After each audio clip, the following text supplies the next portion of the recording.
La palabra evangelio. La escuchamos por todos lados, casi como si fuera un eslogan. Pero, ¿qué significaba realmente para las primeras personas que la usaron? Si de verdad queremos entender su poder, tenemos que viajar en el tiempo y redescubrir ese mensaje original. Y bueno, eso es justamente lo que vamos a hacer. Entonces, la gran pregunta es, ¿hablamos de un solo mensaje, una única fórmula que se repetía una y otra vez? La respuesta, como vamos a ver, es mucho, mucho más fascinante y también más compleja. En el corazón de todo esto no había una lista de puntos para memorizar, no, para nada. Era una convicción abrumadora. La idea de que Dios había tomado la peor derrota imaginable, la cruz, y la había transformado en la victoria más grande de todas, la resurrección. Para poder desempacar bien este mensaje, vamos a analizarlo a través de 3 lentes, que en realidad son 3 conceptos griegos que los primeros creyentes usaban todo el tiempo. Vamos a ver la noticia, la proclamación y el testimonio. Empecemos por el qué, o sea, ¿de qué se trataba exactamente esta buena noticia? La primera clave está en su contenido, en la sustancia misma del anuncio que estaban haciendo. La palabra griega clave aquí es euangelion, y esto no era solo una noticia agradable, era el anuncio lleno de alegría de que la salvación, esa que se había esperado por siglos, por fin había llegado. Era la declaración de que Dios mismo estaba interviniendo para rescatar al mundo. Pero aquí es donde la historia da un giro total.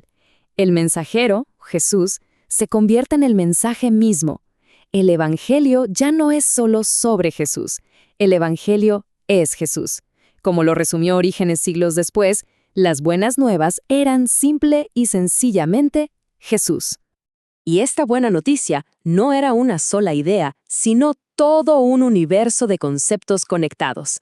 Era el anuncio de que llegaba un nuevo reino, que el Mesías por fin estaba aquí, que las promesas antiguas se estaban cumpliendo, y en el epicentro de todo, claro, la cruz y la resurrección.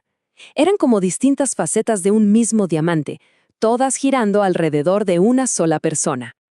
Y aquí es donde el mensaje se vuelve directamente subversivo. Resulta que la palabra evangelion no era nueva. El Imperio Romano la usaba para anunciar el nacimiento o la llegada al poder de un nuevo César. Así que, al usarla, los cristianos estaban lanzando un desafío radical. Estaban declarando que su rey no gobernaba desde un trono en Roma, sino desde el trono del universo, y que su paz no era solo para un imperio, sino para el mundo entero. Muy bien, ya vimos el qué del mensaje. Ahora vamos a ver el cómo.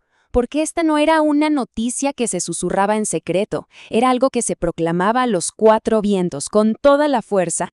La palabra para esto es kerisel.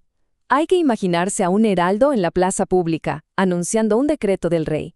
No está abriendo un debate ni sugiriendo algo, está haciendo una declaración oficial. Así era la proclamación del Evangelio, una declaración audaz hecha con autoridad.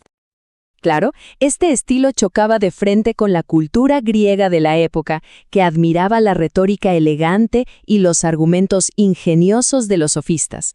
Pablo, por ejemplo, rechazó todo eso a propósito. Su mensaje, que para muchos sonaba a necedad o a locura, no dependía de la elocuencia humana, sino, como él decía, de la demostración del espíritu y de poder. Y al analizar estas proclamaciones, los expertos han notado un patrón fascinante, que a veces llaman el querigma. Es un flujo muy lógico. Primero, se anuncia que ha comenzado algo nuevo. Después, se explica que todo pasó a través de Jesús. Luego, se declara su victoria final y todo termina con una invitación directa a actuar. Pero ojo, y este punto es fundamental, no era una fórmula rígida, no era un guión para leer.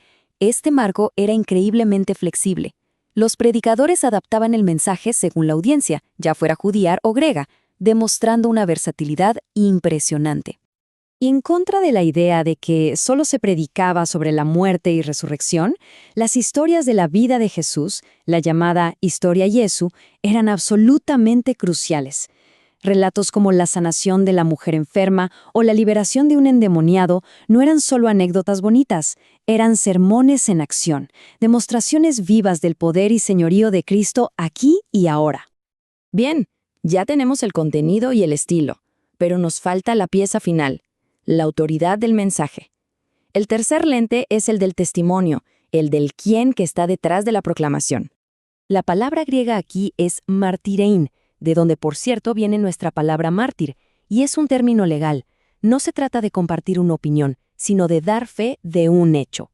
Implica veracidad personal, conocimiento de primera mano y un compromiso total con la verdad de lo que se ha visto y oído.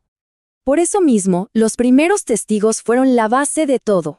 Eran personas que habían caminado con Jesús, que lo habían escuchado enseñar, lo habían visto morir y que testificaron haberlo visto resucitado. Su testimonio ancló el Evangelio en eventos históricos, en algo concreto y real. Ahora, a veces se escucha una crítica, sobre todo en círculos académicos, que dice que algunos de estos primeros testimonios, como los que leemos en el libro de los Hechos, no tenían una teología de la cruz muy desarrollada. ¿Pero es eso realmente cierto? Pues, si miramos la evidencia de cerca, parece que no. El testimonio primitivo, incluso en los escritos de Lucas, sí destacaba la gravedad del pecado, conectaba explícitamente la cruz con el perdón, identificaba a Jesús con las profecías del siervo sufriente y hasta hablaba de su muerte como un rescate. La teología estaba ahí, vibrante y central. Y es que el objetivo de todo este testimonio no era simplemente informar o contar una historia. El propósito final era que alguien que escuchaba el relato, un discípulo de segunda mano, por así decirlo, pudiera tener su propio encuentro personal y transformador con Jesús, convirtiéndose así en un discípulo de primera mano. Entonces, ¿qué obtenemos cuando unimos estos tres lentes? Lo que emerge es una imagen completa, un mensaje con muchas voces diferentes, sí, pero con una visión totalmente unificada.